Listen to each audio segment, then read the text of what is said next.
What's going on, YouTube? This is SG1 Sports here on the Florida State channel at the Voice of College Football. We're going to give you a very early projected record for the Seminoles based off of their 2023 schedule. Here were some of the projections from last season. Of course, they were 9-3. Our projection had them at 7-5. I predicted them to go 7-5. FBI had them around 7-5, and the over/under was at 6.5. So 6-6, 7-5. They definitely exceeded expectations last season. Part of that was because they were good. I mean, they were better than I think most people expected them to be, and maybe some of the teams that they played were not quite as good as we expected them to be last season. But it was a really good year for them, 9-3. And now we're going to take a look at the projection for 2023. Again, this is the schedule. This is a scale that we'll be using. If it's a 50-50 game, if it stays in the white, that means it's basically a spread of 3 or 4 points, less than 6. If it's less than 20, over 80%, that means the spread is going to be a 20 or more point spread. 20 to 29, 71 to 80, those are games where I think the spread will be 10 to 19 points.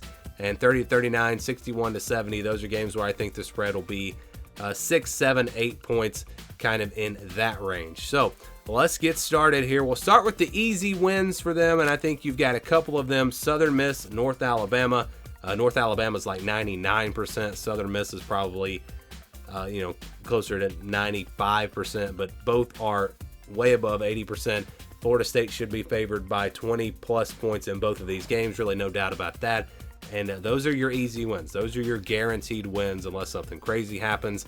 Then we go to the games in the blue. I think Boston College, Virginia Tech, and Syracuse. I do think Florida State will be double-digit favorites in all three of these games. Boston College, because it's on the road, maybe it's around 14.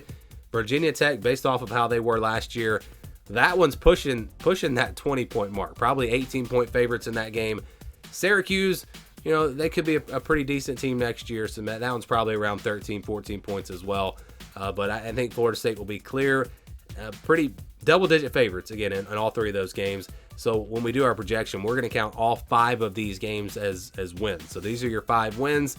Not guaranteed the games in the blue, but it would be a very big surprise if Florida State were to lose any of those 3 matchups. Okay, let's go now to the games in the purple.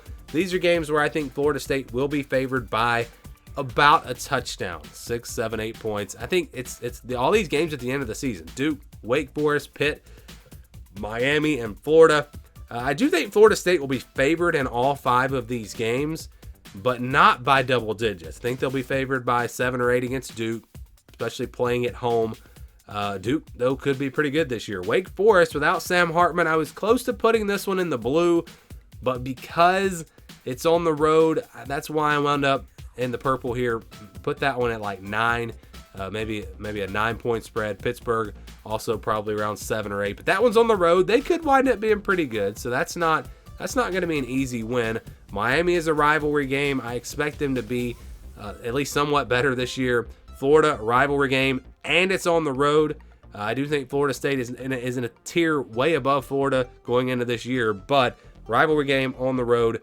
You never know. And Miami, kind of the same story there because it's a rivalry game. If it was not, those might be in the blue because, again, I think Florida State's clearly better than both of those teams. But anything can happen in college football, obviously. So that leaves LSU and Clemson. These are your 50-50 games. These are the ones that could go either way. If they take care of business in the rest of their games, the season comes down to LSU and Clemson. So the biggest games for them, obviously, in the month of September. I do think Florida State will be a slight underdog against LSU. That's probably going to be a pick 'em, though. I mean, that one's going to be very close. Clemson, they'll probably be an underdog in that one because it's on the road, but only 3 or 4 points. So, again, that's why I say those games really could go either way. I think the spreads will be very low on them, but I think Florida State will be favored in 10 of the 12 games that they play. But to do the projection, what we do, we count the blue and the green games as wins. Use 65% for these games in the purple, 50% for the games in the white. Average all that out, and that's how we get the projection. So just the formula that I've been doing the last few years here, and this is how it comes out. 9-3, so same record as last year. Just the odds would say that they're gonna split the 50-50 games, LSU and Clemson. And then when you got 5 games where they're not going to be a huge favorite, you could say they're probably going to go 3-2 in those games, and that's how you would wind up at 9-3. I actually think if they go 9-3, they probably lose to LSU and Clemson. I don't think they lose 2 out of these games in the purple. Just my personal prediction out of Duke, Wake Forest, Pitt, Miami, and Florida. Maybe they lose 1 of those games. I don't really see them losing 2. But again, just using this formula, it does give them 3 losses. So the same record as last year. The projected record for Florida State this year in 2023 is 9-3.